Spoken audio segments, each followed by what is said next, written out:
Bismillahirrahmanirrahim. Kusoo dhawaada Safi channel oo aan kaga hadalno arrimo badan oo faa'iido noo leh. Maanta waxaan ka hadlaynaa waxa la yiraahdo kafiirka. Kafiirka muxuu yahay? Kafiirka waxa weeyaan caano la khamiiriyay. Caanahaas ha ahaadaan caano lo'aad, caano geel, caano idaad, caano ari, midkay doonaan ba ha ahaadaane waa caano la khamiiriyay. caanahaas la khamiiriyay waxa dhadhankooda marka cabtina waxay u dhadhamayaan sidii yogurtka oo kale. laakiin waxa ku jira fitamiinaad badan oo aan xad lahayn oo waxtar u leh jidhka bini'aadanka. fitamiinada haddaba kafiirka ku jira waxaa kamid ah vitamin B12, calcium, vitamin K2, magnesium, waxaa ku jira enzymes, folate, iyo waxaan ay probiotic yiraahdaan.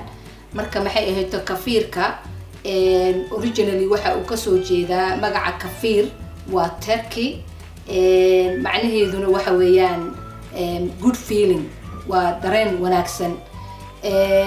boqolaal sano ayaa lagu isticmaalayay kafiirka Asia iyo Yurubta bari sida Russia. qofka markuu xanuunsado uu dhakhtarka galo uu ka soo baxo dhakhtarada badi waxay dadka barigaas kula talin jireen naso kafiir badan nacab. kafiirka marka waxaa ku jira oo kale fitamiinadaas markaan ka soo tagno waxaa ku jira bacteria badana ku jirta. bacteriooyinkaas ku jira oo 30 nooc ka kooban. markaan bacteria iraahdo hadidina maxaa yeelay bacteriooyinka qaar ayaa ah good bacteria oo u fiican caloosha. laba nooc oo bacteria jirta, midna waa bacteriyada xun, midna waa bacteriyada fiican. marka kafiirka waxa weeyaan bacteria nool oo maxay ahayd fiican oo jidhka markay gasho ka sifaynaysa bacteriyada xun. marka 30 bacteria oo kala duwan, bacteria kala duwan ayaa kafiirka ku jirta oo u ah faa'iido jidhka bini'aadanka. kafiirka waxa lagu daweyn jiray ama lagu daweeyaaba cudurrada difaaca jidhka ku dhaca autoimmune diseaseska la yiraahdo ama digestive systemka ku dhaca. marka maxay ahayd kafiirka faa'iido badan ayuu jidhka bini'aadanka u leeyahay. haddaba bacteriadaas ku jirta kafiirka ee wanaagsan waxay la dagaalantaa tuumarka, waxay la dagaalantaa bacteriooyinka xun ee jidhka ku jira ay ka saartaa. waxay kale la dagaalantaa waxay kale wax ka tartaa ama ay la dagaalantaa waxyaabaha kansarka u keeni kara jidhka bini'aadanka. kafiirka marka wuxuu leeyahay faa'iidooyinka noocaas aanan soo koobi karin. waxaanse idiin sheegayaa hadda 6 waxood oo kafiirka uu u fiican yahay oo caafimaadkaaga waxtar u leh. qodobka koobaad, difaaca jidhka ayuu dhisaa. qodobka labaad, kafiirka marka aad ka samayso caano full cream oo fiican oo organic ah, calcium badan ayaad ka helaysaa. calciumkaas oo lafaha u fiican. sidaan hore u sheegnayba kafiirka waxaa ku jira oo kale K2, vitamin K2. vitamiinkaas naftirkiisa lafaha ayuu u fiican yahay. marka kafiirka lafaha ayuu kuu dhisayaa, uu u fiican yahay because calcium badan iyo vitamin K2 ayaa ku jirta. qodobka saddexaad, kafiirka kansarka ayuu la dagaalamaa oo waxyaabaha kafiirka ku jira fitamiinaadka iyo waxyaabaha bacteria iyo waxyaabahaas kafiirka ku jira ayaa la dagaalama kobaca kansarka inuu jidhka ku faafo ayuu kala dagaalamaa sida la sheegay. kafiirka waxaa kaloo qodobka afraad wuxuu yahay kafiirka waxa uu fiican yahay digestive systemka ama systemka dheefshiidka jidhka.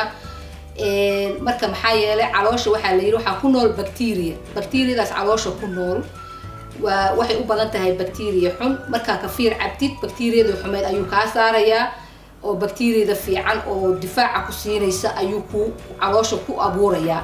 marka bacteriadaas uu kaa dilayaa xun. also wuxuu u fiican yahay marka qofka for example uu xanuunsado antibiotic loo qoro, antibioticaas jidhka ayuu damage u yeelaayo, difaaciisa ayuu yareeyaa, daciif ka dhigaa. marka maxay ahayd markaad kafiir cabtid adoo antibiotic qaadanayay, markaad kafiir cabtid systemkii marka damagekii uu geystay antibiotica ayuu jidhkii kasoo kabanaya marka aad kafiir cabtid.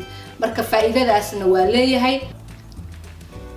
qodobka shanaad waxaa la sheegay kafiirka inuu allergiga dawo ka yahay. noocyo badan oo allergiga ah iyo asmada ayaa waxaa la sheegay inay kasoo jeedaan inflammation jirka ku jira.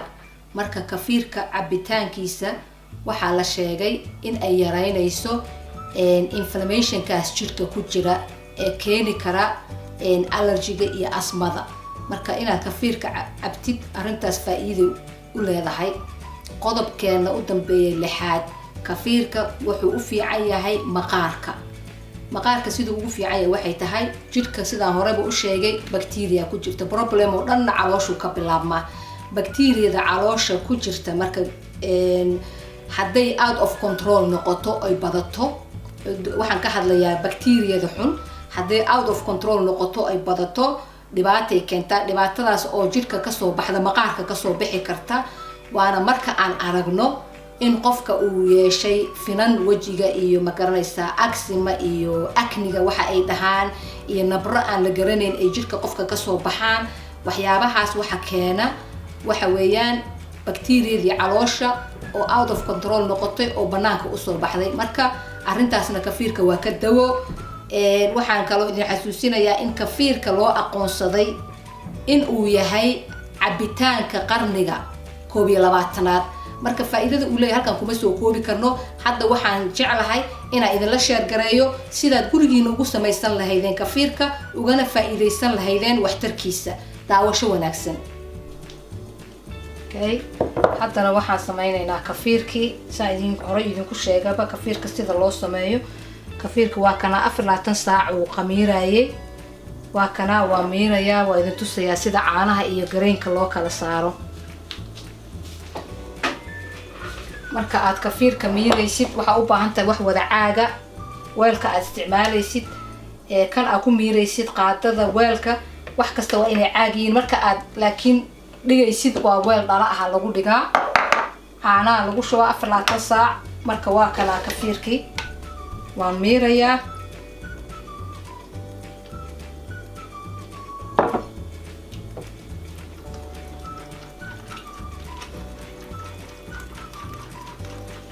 kafiirka marka gareynka waa kana. gareynkanaan kafiirka lagu sameeyaa. kafiir gareynisaa la yiraahdaa. wuxuu ka samaysan yahay waa bacteria iyo yeast la isku sameeyay. amazonkan ka gatay originally dhowr sano ka hor. waa saasaad u recycle garaynaysaa. kaamaha laabaya halkaasaa ku shubaysaa. dhalada ku shubaysaa. caanahaad ku shubaysaa. 24 saac kadib haddana miiranaysaa. caanahaad cabaysaan. saasaa u recycle garaynaysaa. marmar gareynkan wuu bataayo wuu bataa because waxaan waa live bacteria waaye. marka uu bato caanaha dhanaan badan uu ka dhigayaa. marka caana aan aad u dhanaanayn haddaad rabtid waa iska kala qubaysaa. maxaa yeelay wuu badanayaa wuu dhalanayaa. waxaan waa wax nool oo kobcaya markiiba wuu badanayaa. marka waa iska kala qubaysaa. haddaad doontidna la sheer garay oo si aniga familygayga iyo friendskayga iyo ciddii aan aqaano u baahataba waa siiyaa. maxaa yeelay waa wax iska bilaash oo wuu iska bilqay asaa bilqay oo batay. marka la sheer garay dadka ha ka faa'iidaystaan.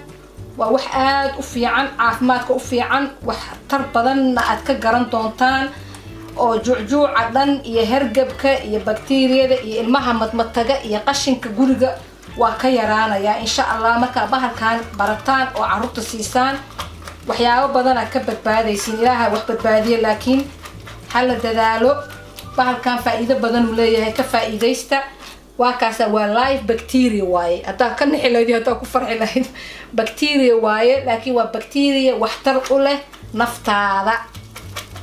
marka waa kaasa sidii loo sameynayo waa kaas. haddaa rabtaa inaad gadataan linka aan meesha aan ka gatay linkeeda videoga hoostiisa idin gelinayaa. markuu idin kobcana idinkaaba sheer garayn karo isu dhiidhiibi kara. maxaa yeelay markuu bataba waa daadiyaa waxba kuma falaayo because caanuhu moor dhanaan ka dhigaya. marka waa iska kala haafaynaysaa. waa iska kala qubaysaa. caanihii waa kana sug aan caanaha idin tusay. caanaha waa like caano fadhi oo kale. caanaha uu dhalayo waa caanahaas adag.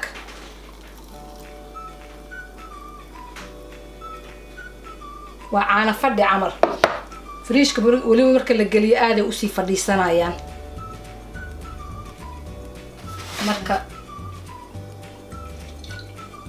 ana asaasa ugu shubaysaa kafiirka waa kafiirkii bari aan miiran lahayn tii ilaahay yaraa 4 saac meel fog ma geynaysid jikada meel ka dhigaysaa fridge waxba lama gelin banaankaas uu oolayaa halkaas uu ku qamiirayaa kadibna aad ka cabaysaa insha Allah okay waxaan jeclahay inaad ka faa'iideysateen videogii aan idinku tusaayay kafiirka iyo sida loo sameeyo faa'iidooyinkiisana waan idin sheegay waxaan rajaynayaa inaad ka faa'iideysan doontaan oo aad samaysan doontaan haddaad videogan jeclaysateen thumbs up isiiya haddaad ka faa'iideysateen na subscribe gareeya haddaad comments qabtaanna hoos iigu soo qora idinkoo mahadsan